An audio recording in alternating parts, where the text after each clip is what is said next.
If there's any game at all that I dearly miss, it's Left 4 Dead. The only reason I say that is because I am an Xbox guy. The first one, yes, is backwards compatible, but number 2 is not. So I haven't played it for quite some time. Left 4 Dead was way ahead of its time, I think. Valve had a masterpiece on their hands. You know, the same guys that made Half-Life and other games like that. So Left 4 Dead 1 centers around 4 survivors a couple weeks after the zombie virus breaks out. And they're stuck in what I assume is Pennsylvania somewhere. And really, they just had to band together to get the hell out of there. There's no sign of life, and they had to work together to survive. And there's a lot of different obstacles. So you have 4 different campaigns, and they're supposed to like mimic old like B-list horror movies. So that's where that comes from. And they don't really tie in together as far as a storyline. They're just 4 separate scenarios. And in it you have Bill, who's this retired army soldier. He'd be a good guy to have on your side. And then you have Francis, who's this tough biker who just pretty much hates everything. I mean, there's all kind of videos about that. They even made a song about it. And you got the college student, Zoe. You think she'd just be all coy and not know what the hell's going on, but she's kind of a badass. And then you got Lewis, which I think he's kind of like a bitch, but I can't say that because that's the character that I use all the time. They got a lot of different obstacles. So the goal of the game is to get through the 4 or 5 different sections of the campaign, each ending with you going into a safe room to hold out until the next part loads. Ultimately, with the 5th part being the final stand, and you get waves of different shit until the rescue vehicle arrives. Aside from all of the zombies and the horde, which any slight noise at all, like gunshots or car alarms, will set them off, even pipe bombs. Any noise at all, you'll get fucked. Aside from them, you have smokers, who are these weird gangly looking, like, I don't know, green smoky fucking things with long ass tongues. They'll grab you and pull you away from the group. You have hunters, who look like parkour looking dudes in hoodies wrapped in duct tape. And then you have boomers, which are the big fatties that'll puke on you, and then their puke has a pheromone in it that alerts other zombies, so don't let them throw up on you, because then you'll get fucked as well. And if you shoot one, don't stand near it, because you'll just get fucked. And the witch. Now the witch in this game doesn't roam that often. She's usually sitting like cross-legged on the ground somewhere, crying like a little bitch. But if you go too close to her, she will stand up and freak the fuck out and pretty much insta-kill you. So you just need to be careful of that. The only way to really kill the witch is to do this achievement called Crowned, where you run up on her and shoot her in the back of the head with a shotgun. But you have to be really quick about it, or else she'll just stand up and kill you. And finally, the baddest motherfucker of the game, Brock Lesnar. No, I'm just kidding. It's the Tank. It's pretty much like this yoked up Hulk-looking thing with no bottom jaw.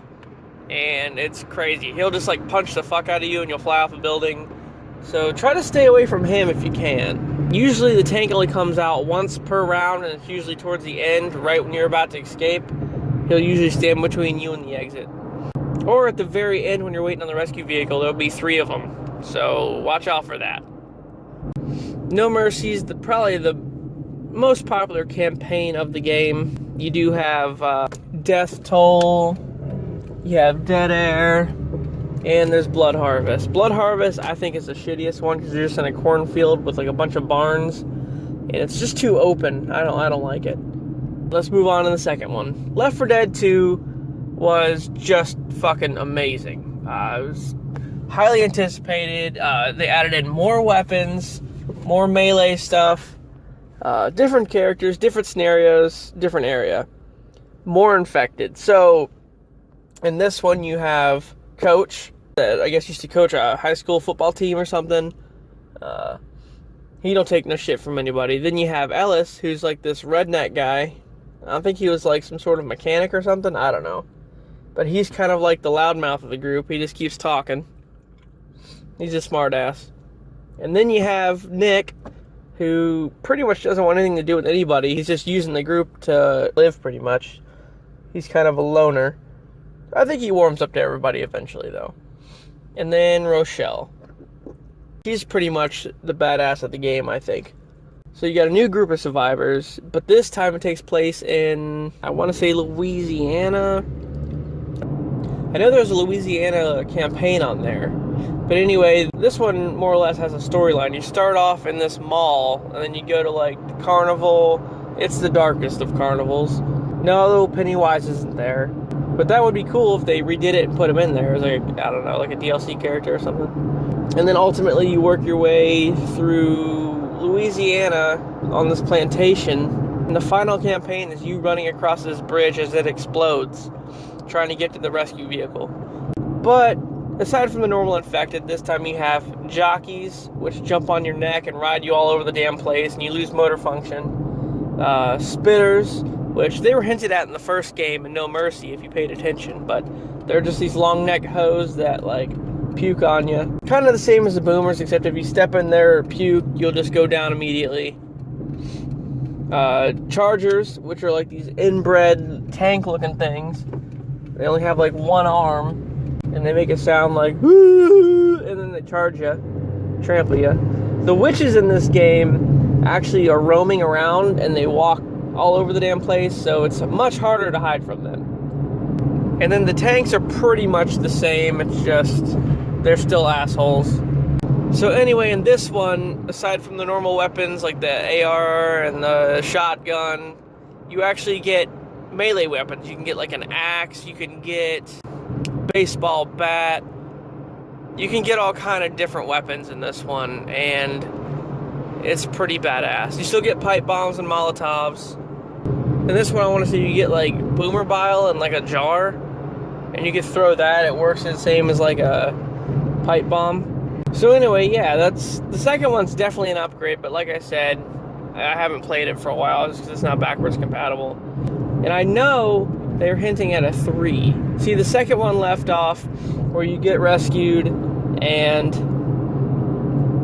it kind of leaves it open for a third one, because the second game is actually like quite a while after the first one, even though all the characters do intersect at some point in a campaign called The Passing. You do interact with both groups, so that's cool. That was a DLC campaign. And then, of course, there's the one where Bill dies, the sacrifice. So, as DLC for the second game, there's a campaign where you play as the group of first survivors, and you have to, like, start these generators to lower this bridge to get the hell out of there. But unfortunately, right as you're about to leave, one of the generators poops out, and there's an achievement where if you're Bill, then you have to jump down and restart it, and then you just get fucking mauled by everything, and yeah, he gets left behind and killed. So I think the achievement's actually called Kill Bill, which is funny. So anyway, like I said, there should have been a third one. I think they intended on making it, but it just never happened. They were going to have newer infected. I think the tank was going to be called the Haggard, and it was going to have like a bunch of weird shit sticking out of it. And I don't know, I saw some concept art for the third one, but I don't know what happened with Valve, man. I think they just kind of like dropped the ball, or maybe they like disbanded, or some shit happened where it didn't happen. So I don't know if they're ever going to make a third one, so we got to just hold on to what we got, y'all. Just the classics. Alright, that's it for this one. See you later.